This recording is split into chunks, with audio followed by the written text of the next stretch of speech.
My name's Ira. I'm originally from Baltimore, and I teach second grade in the Bronx right now. I'm let's see this. As an educator, and there are many of us here tonight, I'm deeply concerned about the future of our public schools and the futures of the children in the public schools in particular, and particularly those schools in lower income communities and urban communities. And my question is basically, what do you feel is the role of politics in shaping that future, and what can politicians and what should politicians be doing to help improve and reform our public schools? I'll tell you, I'll start off, I'm going to be somewhat brief here, and not only because I don't know that much. I used to think that the federal government had a greater role and greater responsibilities for local schools than I feel is now helpful.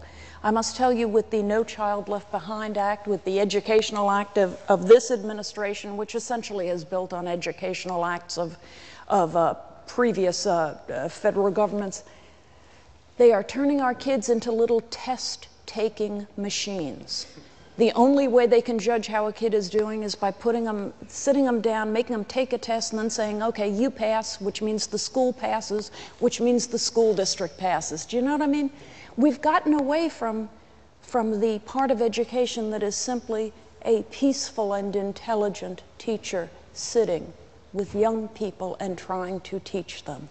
It's all gotten, I think, too complicated. Do the schools need more money? Yes, they always have in my entire lifetime. But I've seen them get more money than ever and not become better than ever, but become in some appreciable ways worse than ever. So I'm very skeptical of the power of the federal government. At the same time, I'd like local parents and local people to have more power, more authority, more involvement, and be allowed to come in and help. Ted's going to disagree now. No, on the contrary, I agree with all of that. And I want to salute you. You're the Lenny Skutnik that ought to be up in the gallery.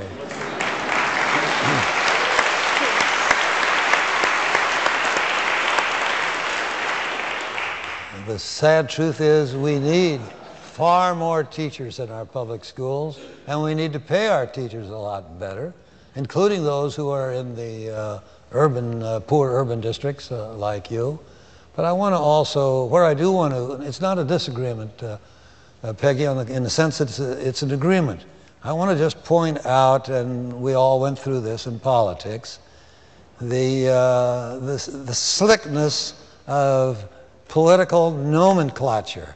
One of the great black ladies of my generation was Marion Wright Edelman, who formed one of the best of all the organizations for helping black children, based in Washington, and she had a slogan, which she invented. She probably didn't get a copyright on it, she should have. It was called, "Leave No Child Behind." Oh, and behold, the slogan is stolen by a very slick administration, which turns out to have a program with that name that didn't live up to the name.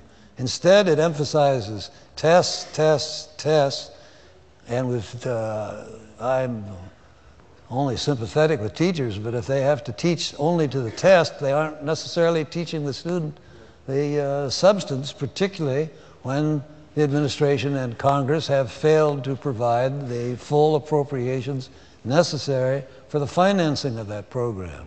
So Leave No Child Behind turns out to be a misnomer. A lot of kids have been left behind. The misnomer you're going to hear tonight is when the president defends warrantless wiretapping without tapping into your phones and your email and whatever without bothering to get a warrant or a court authority, even though Congress back in the 70s passed a special law and set up a special court to enable our spy agencies to tap in on anybody.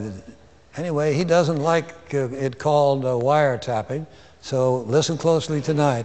It is now called the Terrorist Surveillance Program. Thanks for your question. Thank you. I think I'm going to agree. Thank you.